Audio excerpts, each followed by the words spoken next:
নমস্কার বন্ধুরা, আমি সৌরভ চলে এসেছি আরও একটি নতুন ভিডিও নিয়ে। তো বেশি কথা না বাড়িয়ে চলুন ভিডিওটি শুরু করা যাক, দেখতে থাকুন। আজকে আমি যাব ফুলের রাজ্যে।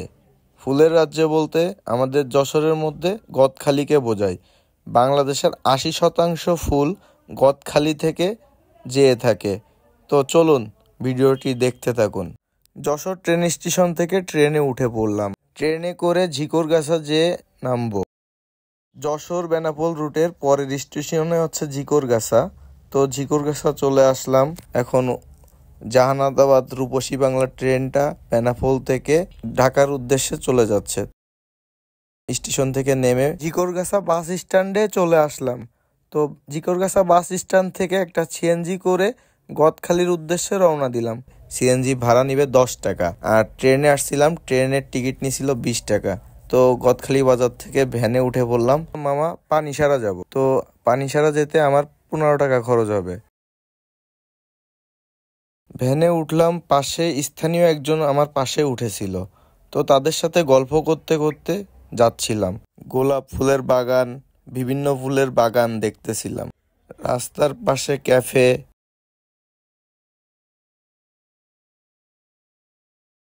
দেখতে দেখতেই পানিসারা চলে আসলাম।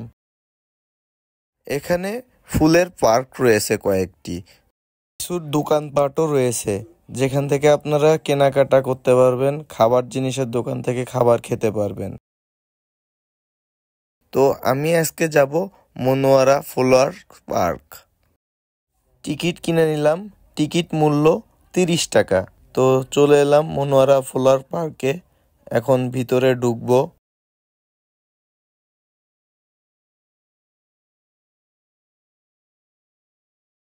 পার্কের মধ্যে ঢুকেই দেখতে পেলাম দুই পাশ থেকে দুইটা রাস্তা চলে গেছে।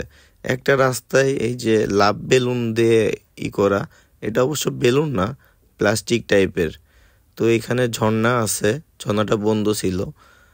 আর এই সেই ভাইরাল ছাতিয়ালা জায়গা। তো এটাই হচ্ছে মনোয়ারা পার্কের ভিতরের দৃশ্য।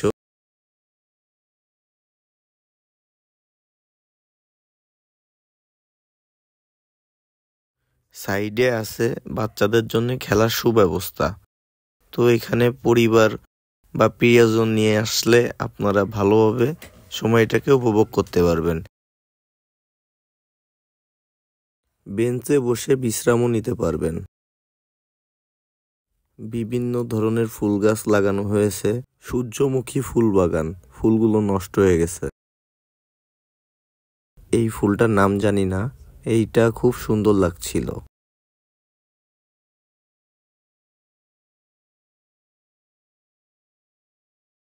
এখানে নতুন নতুন গাছ লাগানো হয়েছে, তো এইগুলো একসময় ফুল দিবে।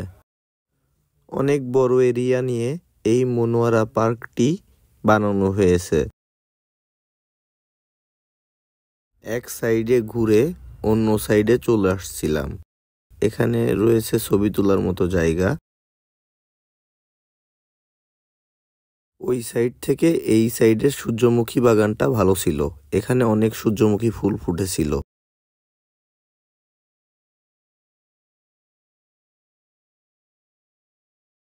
পার্কের ভিতরে দোলনাও পাবেন, দোল খেতে পারবেন। বাচ্চারাও দোল খায়, বড়রাও দোল খায়। দোল খেতে কার না ভালো লাগে বলুন। ছাতির তলে ছবি তোলার জন্য কিছু ডিএসএলআর ক্যামেরা নিয়ে, তো এখানে তাদের সাথে কন্ট্যাক্ট করে আপনারা ছবি তুলতে পারবেন। এর ভিতরে আছে বাচ্চাদের জন্য খেলার রাইডস, এগুলো সম্পূর্ণ ফ্রি। তো বাচ্চারা এখানে অনেক মজা পায়। তো কিছু বাচ্চা দেখেন সব রাইডসে খেলতেছে। তো এখানে বাচ্চারা আসলে অনেক ভালো থাকবে, সময়টা তাদের ভালো কাটবে।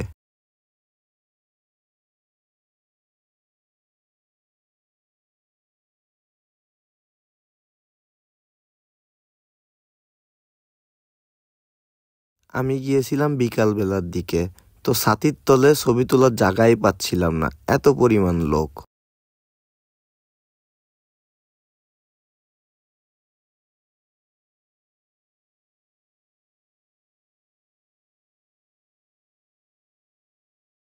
এর ভিতরে মাছও ছিল। সন্ধ্যার একটু আগ মুহূর্তে ঝর্ণা ছেড়ে দিয়েছিল আর সূর্য মামাও ডুবতে বসেছিল। দেখতে থাকুন।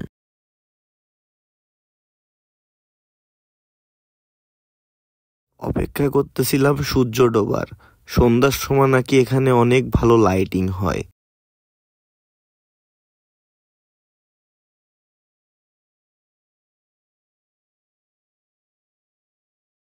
একটু লাভের ভিতরে বসেছিলাম।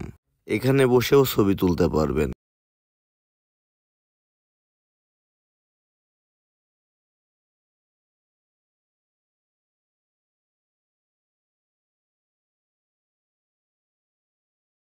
এখানে এসে আপনি পরীও হয়ে যেতে পারবেন।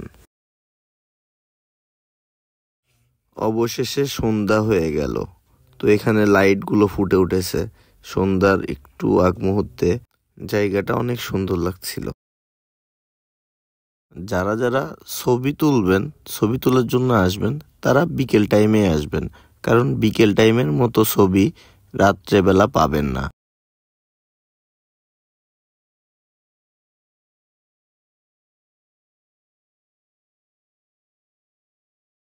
পাহাড়ের উপরে চলে আসলাম। পাহাড়ের উপর থেকে চারপাশের ভিউ কত সুন্দর লাগছে, শুধু লাইটিং আর লাইটিং।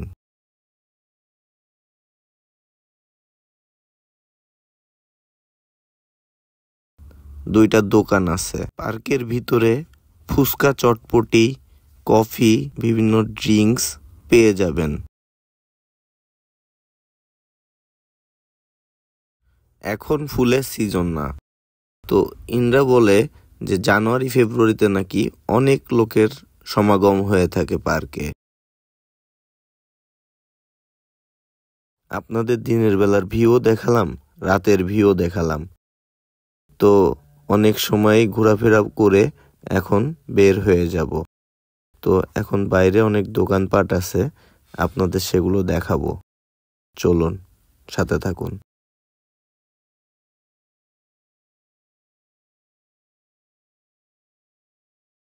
পার্কের বাইরেই এমন সুন্দর লাইটিং করা রয়েছে, সবাই ছবি তুলতেছিল। এই যে ভাইরাল বেলুন।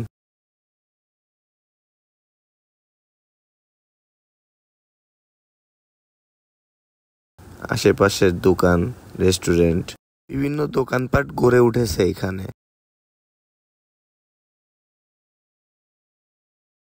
দোলনায় দোল খাচ্ছিল অনেকে।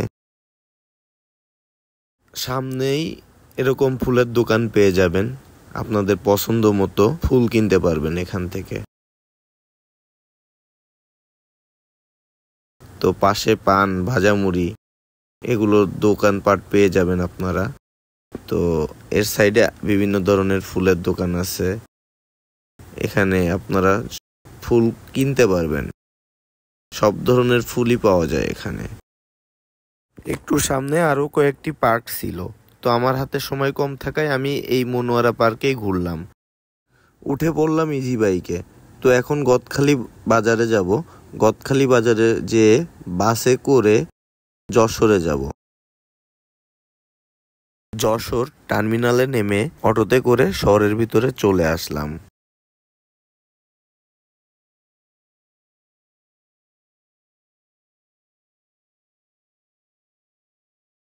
আজকের ভিডিও এই পর্যন্ত।